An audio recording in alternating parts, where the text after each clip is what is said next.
Riding the Rails is pretty brilliant. This is a Fleischer Studios Betty Boop cartoon from 1938. It's directed by Dave Fleischer and Thomas Johnson, with a voice cast including Jack Mercer and Mae Questel. And I absolutely love the animation for this.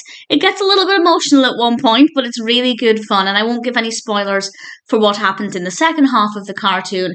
But it starts off with Betty Boop waking up at home, and Pudgy is meant to stay in the house, but he follows Betty Boop, and they stop outside the top of the subway, and Betty Boop tells him dogs aren't allowed down the subway, you need to go home. Betty Boop rushes onto the subway, not realising Pudgy does the same thing. And I have to say, I loved the animation of the train, the inside of the subway train, the different passengers. It was just really fun, a really entertaining part of the episode.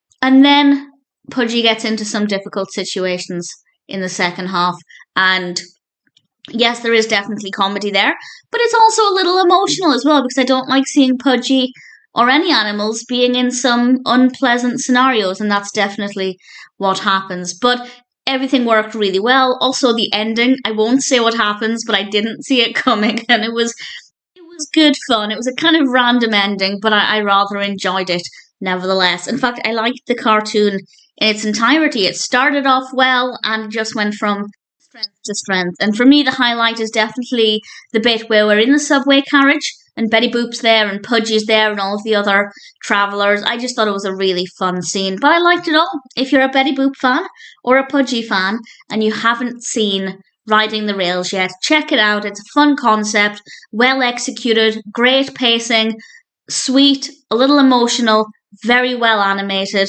I don't know if it would be an all-time favourite Betty Boop cartoon, but it's a contender for a top 5 list. It's really entertaining.